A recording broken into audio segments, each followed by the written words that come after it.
السلام علیکم ورحمۃ اللہ وبرکاتہ۔ دوستو، اتوار کے دن اسلامی ممالک یعنی OIC کی سعودی عربیہ کے اندر غزہ کے سلسلے میں میٹنگ ہوئی۔ یہ پہلی میٹنگ نہیں ہے، اس سے پہلے بھی پچھلے مہینے 17 یا 18 تاریخ کو ایک میٹنگ ہو چکی ہے۔ اس میٹنگ میں صرف بیان بازی ہوئی اور کچھ بھی نہیں ہوا، اور یہ جو میٹنگ اتوار کے دن رکھی گئی تھی، اس میٹنگ میں تمام امت مسلمہ کو یہ یقین تھا کہ کچھ ایسے فیصلے لیے جائیں گے جس کی بنا پر اسرائیل سیز فائر کرے گا اور بے گناہ فلسطینیوں پر جو ظلم و بربریت کا پہاڑ توڑ رہا ہے اس کو روکے گا۔ اتوار کے دن 57 مسلم ممالک کی بیٹھک ہوئی سعودی عربیہ کے اندر۔ اس میٹنگ میں بہت سے تجاویز پیش کیے گئے۔ ان تجاویز میں پہلی تجویز یہ تھی کہ جتنے بھی اسلامی ممالک ہیں وہ تمام کے تمام اسرائیل سے اپنا رشتہ ختم کر لے، اسرائیل سے ہر طریقے کا تعلق کو ختم کر دے۔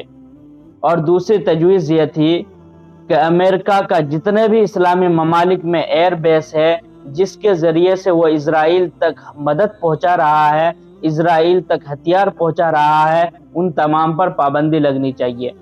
اسی طریقے سے تیسری تجویز یہ تھی کہ جتنے بھی اسلامی ممالک ہیں ان کے یہاں سے اسرائیل کے لیے کوئی بھی جہاز روانہ نہ کیا جائے، کوئی بھی جہاز اپنے ایئرپورٹ سے اسلامی ممالک اسرائیل تک نہ پہنچنے دے۔ اسی طریقے سے ایک تجویز یہ بھی تھی کہ جتنے بھی اسلامی ممالک ہیں وہ اپنے فضائی حدود میں کسی اسرائیل کے جہاز کو اڑنے نہ دے۔ اور چوتھی تجویز جو سب سے زیادہ اہمیت کا حامل تھا وہ یہ تھا کہ جتنے بھی اسلامی ممالک جو تیل دوسرے ملک کو دیتے ہیں وہ تیل اسرائیل کو اور اسی طریقے سے جو اسرائیل کو سپورٹ کرتے ہیں اس کو دینا بند کر دے۔ لیکن بہت سے ممالک نے اس بات سے اتفاق کیا، وہ لوگ ان تمام باتوں پر آمادہ ہوئے، لیکن بہت سے ممالکوں نے خاموشی اختیار کی اور بہت سے ممالک نے کھلم طور پر منافقت کا اظہار کیا اور بالکل انکار کر دیا کہ ہم اسرائیل پر پابندی نہیں لگائیں گے۔ ان میں جو سب سے زیادہ اہمیت کا حامل ہے وہ سعودی عربیہ ہے۔ سعودی عربیہ نے بھی انکار کر دیا کہ ہم اسرائیل پر پابندی اس طریقے کا نہیں لگا سکتے۔ اسی طریقے سے مراکش ہوا، دبئی ہوا اور مصر ہوا، ان لوگوں نے بالکل کھلے طور پر انکار کر دیا کہ ہم یہ تمام چیزیں نہیں مانیں گے، ہم اسرائیل سے اپنا رشتہ خراب نہیں کر سکتے۔ افسوس ہوتا ہے کہ یہ لوگ اپنے آپ کو مسلمان کہتے ہیں، حالانکہ یہ دیکھ رہے ہیں کس طریقے سے اسرائیل مسلمانوں کو بے گناہ فلسطینیوں پر ظلم و بربریت کا پہاڑ توڑ رہا ہے، بے گناہ فلسطینیوں کو مار رہا ہے، معصوم بچوں کو کاٹ رہا ہے، معصوم بچوں کو بموں سے اڑا رہا ہے۔ لیکن اسرائیل کی سپورٹ میں یہ لوگ آ گئے اور انہوں نے اس قانون کو پاس ہونے نہیں دیا۔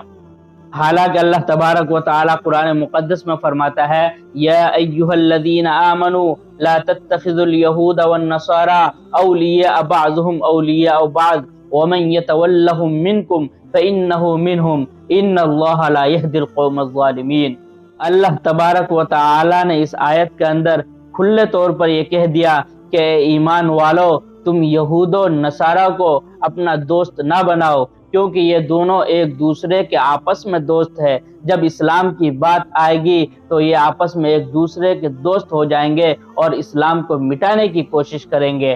آج دیکھیے آپ کس طریقے سے یہود اور نصارہ، اسرائیل اور امریکہ کس طریقے سے ایک دوسرے کے سپورٹ میں آ گئے ہیں، دونوں مل کر کس طریقے سے مسلمانوں پر اور بے گناہ فلسطینیوں پر ظلم و بربریت کا پہاڑ توڑ رہا ہے۔ پوری دنیا اس کو دیکھ رہی ہے۔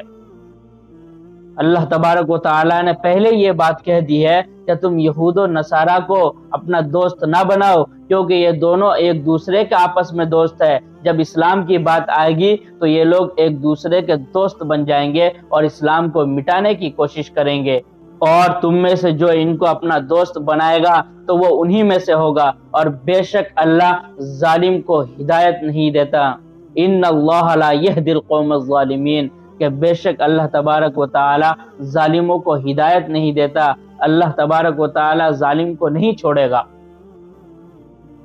کھلے طور پر اللہ تبارک و تعالی نے قرآن مقدس میں کہہ دیا ہے۔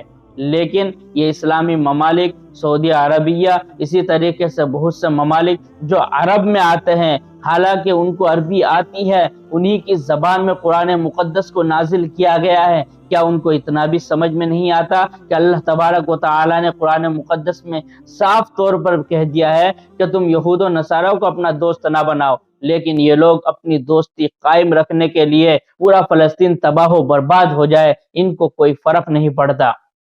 اللہ تبارک و تعالی ایسے حکمراں کو سمجھ عطا فرمائے۔ السلام علیکم ورحمۃ اللہ وبرکاتہ۔